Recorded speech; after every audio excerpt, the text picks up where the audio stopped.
Pues como siempre hemos estado tratando temas generales, ya que la Biblia tiene cientos de temas diferentes que pareciera que estamos hablando lo mismo, pero si desciframos y si desglosamos cada cosa que estamos ah, haciendo, prácticamente sí tiene diferencias. Y en esta ocasión, el impacto del pasaje de Romanos capítulo 3, versículo 24 y 25, nos habla de lo que es la redención, que es una liberación, y lo que es la propiciación. La propiciación es dar algo a cambio de lo que es en sí el rescate. En tiempos antiguos se hacía con los esclavos, se llamaba agorazo, el mercado de esclavos, y exagorazo era cuando los compraban en el mercado, pero los sacaban del mercado. En el agorazo no, en el agorazo se compraban en el mercado y se vendían en el mercado. Pero estas palabras aparecen en el griego eh, original porque estas palabras tienen que ver con lo que hizo el Señor Jesucristo. Pero vamos a orar para que Dios nos ayude a entender este tema de lo que es la redención y lo que es la propiciación en Romanos capítulo 3. Oremos.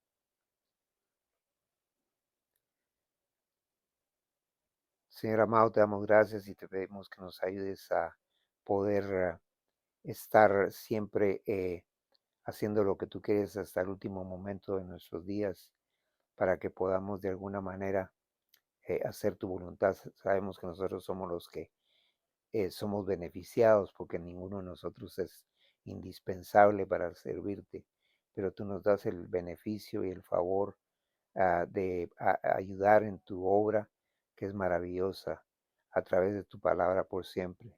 A cualquier necesidad que tengamos, ayúdanos también en el nombre de Jesucristo. Amén. Bueno, estamos entonces ahora sí ah, en una forma más que todo ah, de lo que es narrativa, aunque aquí hay mucha eh, doctrina. Vamos a empezar desde el versículo 1. Dice, ¿qué ventaja tiene pues el pueblo judío que aprovecha la circuncisión?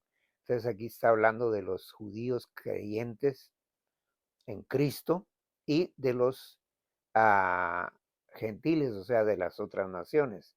Entonces dice que ah, la circuncisión aprovecha mucho, dice el 2, mucho en todas maneras. Primero, ciertamente que les ha sido confiada la palabra de Dios, o sea que para eso llamó al pueblo de Israel a el Señor, para darle la palabra de Dios a ellos y que ellos se la transmitieran a las naciones. Ah, y la palabra misma de Dios aquí dice ah, en el 3 pues que si algunos de ellos han sido incrédulos, su incredulidad habrá hecho nula la fidelidad de Dios. Y aquí vemos ya nuevamente, enfocando a los judíos, que han sido gente que no confía en Dios, aunque sea el pueblo de Dios. Porque mucha gente piensa que el judío, aún los mismos judíos, lo daban por sentado, que ellos desde que nacían ya eran salvos para ir al cielo. Pero aquí lo aclara claramente la Biblia. Dice que hay muchos de ellos que son incrédulos, pero eso no anula el programa de Dios. El versículo ah, 4 dice, de ninguna manera, antes bien sea Dios veraz y todo hombre mentiroso, como está escrito, para que seas justificado en tus palabras y venzas cuando fueres juzgado. Entonces aquí está hablando Dios que el ser humano, aunque usa el pecado de la mentira, pero el Señor está diciendo que el hombre no puede por sí solo hacer las cosas porque de alguna manera falla. Sigue abarcando a los judíos, pero también involucra aquí ya a las naciones, versículo 5. Y si nuestra injusticia hace resaltar la justicia de Dios, ¿qué diremos? ¿Será injusto Dios que da castigo? Hablo como hombres en ninguna manera. De otro modo, ¿cómo juzgaría Dios al mundo? Pero si por mi mentira la verdad de Dios abundó para su gloria, porque aún soy juzgado como pecador, y por que no decir cómo se nos calumnia y cómo alguna cuya condenación es justa, afirman que nosotros decimos, hagamos males para que vengan bienes. O sea, ha sido distorsionado el concepto de cómo encontrarse con Dios. Y eso pasa, claro, el judaísmo, que fue Dios el que lo instituyó, y el cristianismo verdadero, pero pasa en cualquier otra religión, que la gente cree que por lo que hace puede ganarse el cielo, y aquí está diciendo que no, que solo es la justicia de Dios. O sea que uh, Dios prácticamente perdona todos nuestros pecados, y aunque no lo merecemos, a través de Jesucristo, que es el único justo, fiel y verdadero, uh, nos alcanza a nosotros por su gracia y por la fe. Versículo 9, que pues somos nosotros mejores que ellos en ninguna manera, pues ya hemos acusado a judíos y a gentiles que todos están bajo pecado. Y aquí está claro, dice, todos bajo pecado. Y dice, judíos y gentiles. O sea, aquí entra la nación judía y las naciones. Como está escrito, no hay justo ni aun uno, no hay quien entienda. O sea, ahí está claro. Ni uno siquiera, ¿verdad? Por si alguien se atrevería a decir, yo sí soy buena gente, yo sí no le hago mal a nadie, que mucha gente lo dice, pero aquí dicen, no hay ni uno, ni siquiera uno. Ah, y entonces dice, en el 11, no hay quien entienda, no hay quien busque a Dios, todos se desviaron, a unas se hicieron inútiles, no hay quien haga lo bueno, no hay ni siquiera uno. Entonces aquí está subrayando claramente, y la palabra que usa ahí es fuerte en el original, porque es la palabra que todos estamos corruptos, todos estamos podridos por el mismo pecado, porque el hombre no es pecador porque peca, sino que peca porque es pecador. Hay que entender bien eso. El hombre no es pecador porque peca, sino que peca porque es pecador. Y pecado es todo lo que ofende a Dios, definitivamente. Entonces la palabra de Dios aquí en el versículo 12 dice, todos se desviaron, a unas se hicieron inútiles, no hay quien haga lo bueno, no, ni siquiera uno. Sepulcro abierto en su garganta, con su lengua engañan, veneno de áspides hay debajo de sus labios.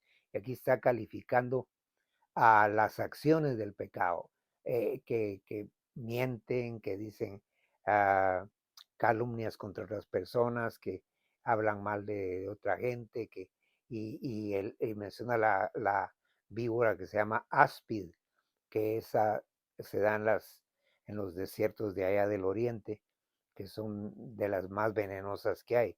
Entonces está diciendo que todo ser humano es venenoso, y está diciendo todo ser humano.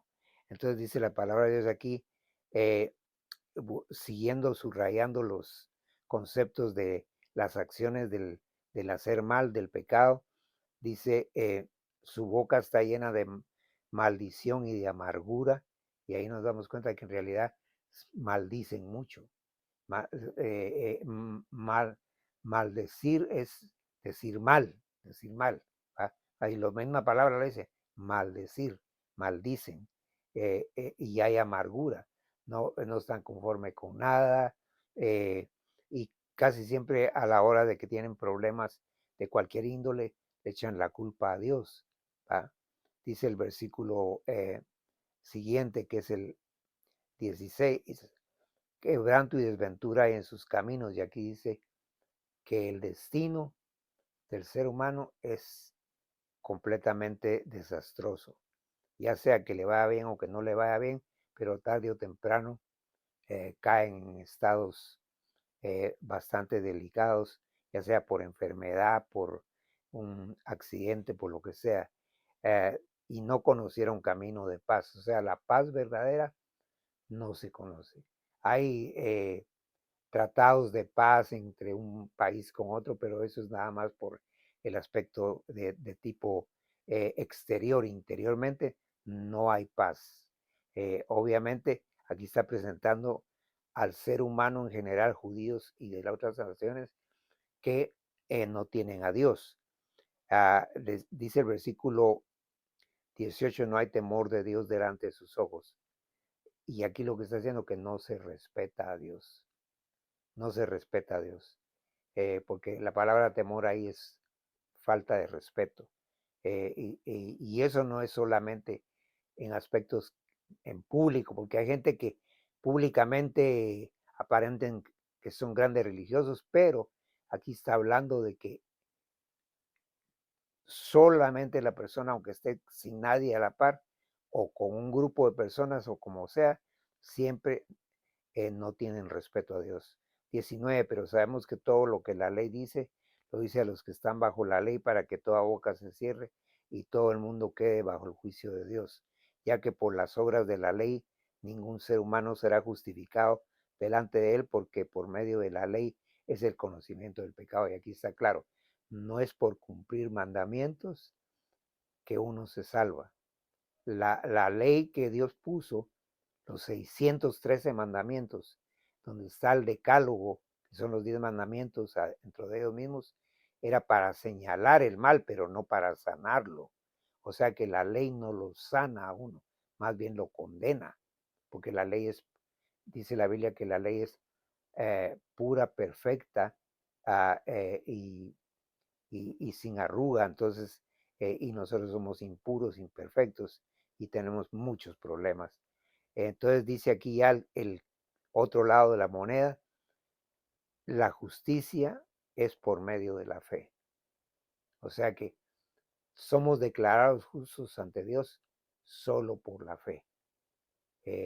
Alguien ha dicho que la fe es como un pedazo de comida eh, que uno lo alcanza y por la gracia de Dios uno se salva. O sea, uno tiene que tener fe en Dios y una fe no intelectual, sino que una fe profunda, una fe real. O sea, dice la Biblia que después la fe, la certeza de lo que se espera, la convicción de lo que no se ve. Eso lo dice en, el, en la Biblia también, bien específicamente. En el versículo 21 dice, pero ahora parte de la ley se ha manifestado la justicia de Dios, testificada por la ley y los profetas.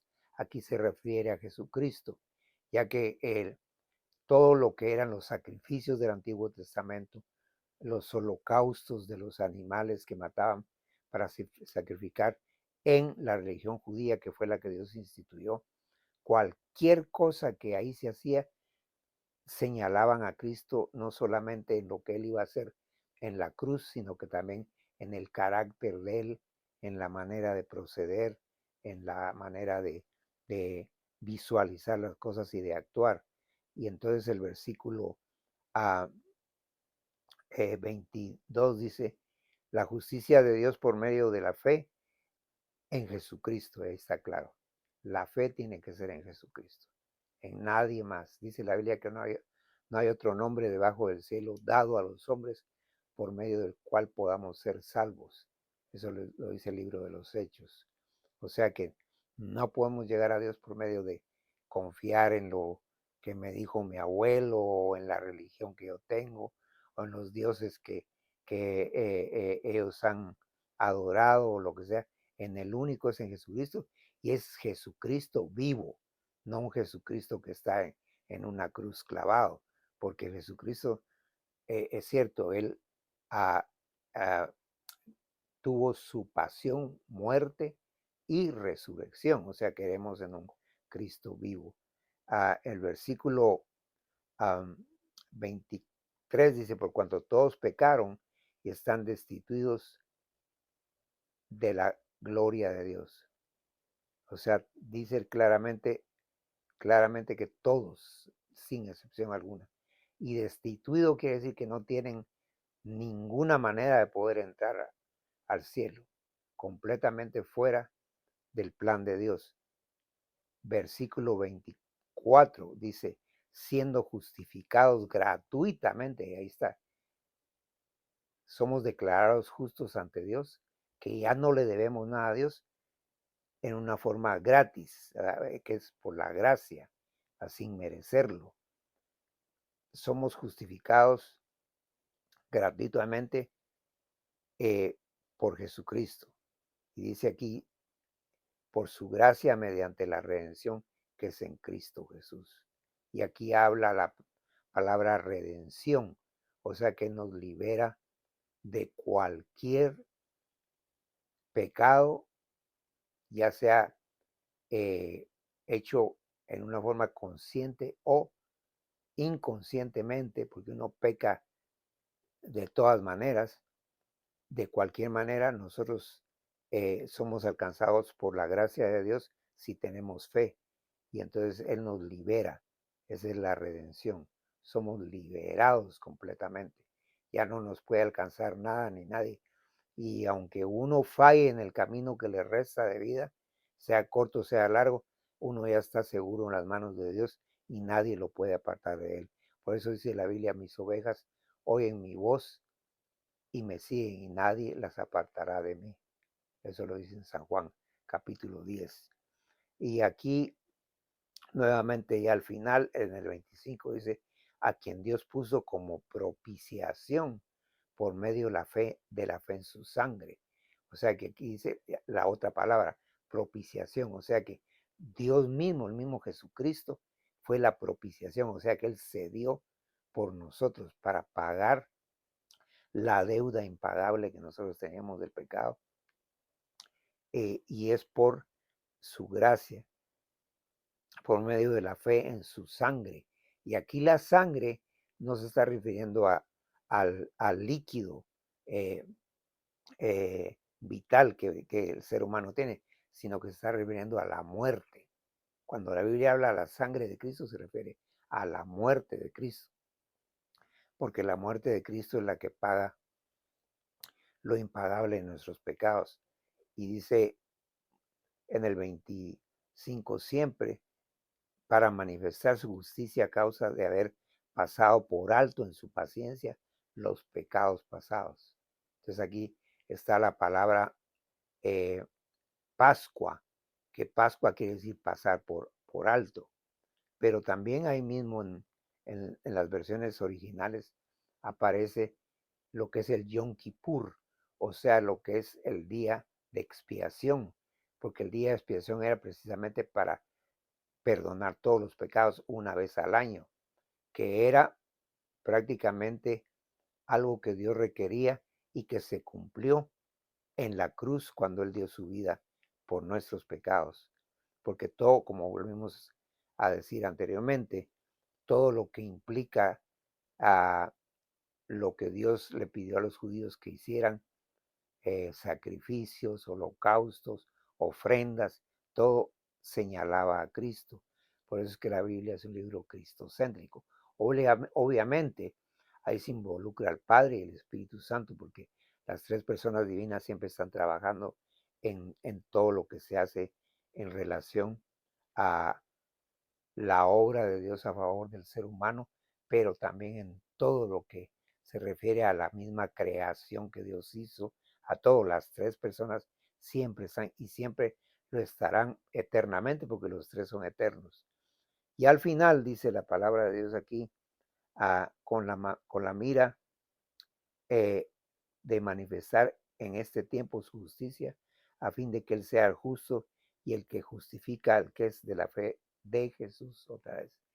O sea, Él declara justo a la persona que es de la fe de Jesús, no de la fe en otra cosa, o de que, como dice alguna persona, dice, con fe lo voy a hacer. Y, puede ser que sea motivación, puede ser que sea algo que con optimismo lo pueda hacer uno, pero eso es pasajero, eso puede tardar un minuto y al minuto puede ser que esté hasta maldiciendo a Dios, va y en contra de Dios.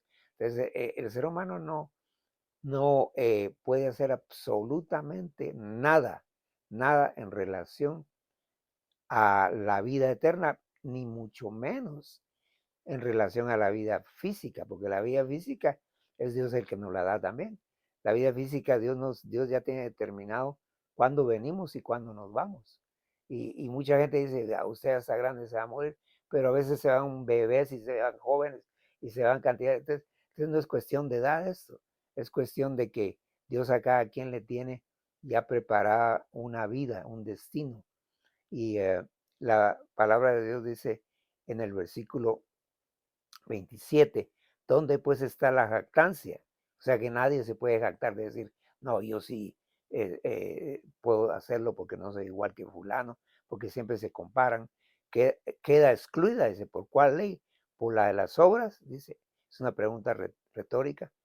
No, por obras no, definitivamente. No, sino por la ley de la fe, dice. O sea que es por fe siempre. Concluimos pues que el hombre es justificado por fe sin las obras de la ley.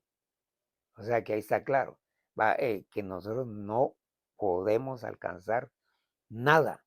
Ahora, claro, un verdadero creyente en Dios, sea judío o sea de otra nación, cualquier obra que haga para Dios, si lo hace de corazón, eso Dios sí lo va a premiar, pero no para salvación, sino que es un premio por haber hecho cosas buenas para Dios.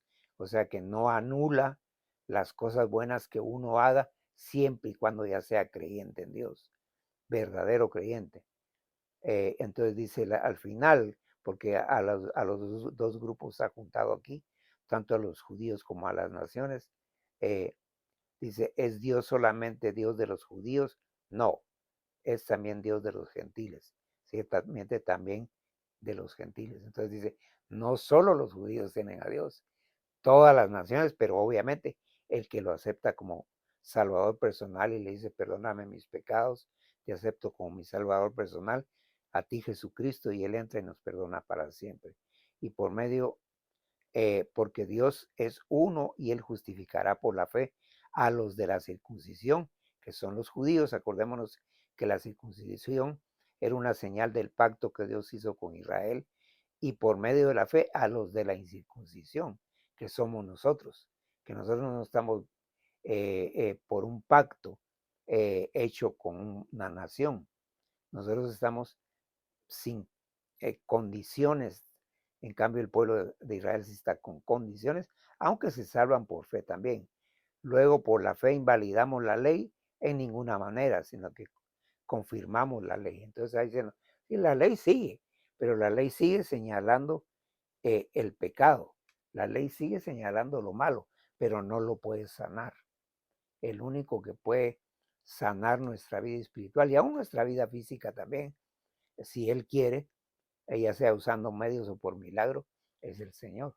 Entonces tenemos que confiar en un verdadero cristianismo, no el que se les ofrece a las personas en una forma completamente desviada, fanática, falsa, con manipulación y con propósitos de tener prácticamente la vida de las personas en sus manos. Para Dios todo creyente verdadero, sea el más nuevo en haber aceptado a Cristo o el más antiguo, sea pastor, sea diácono, sea cualquier posición que tenga, es igual para Dios, todos somos iguales.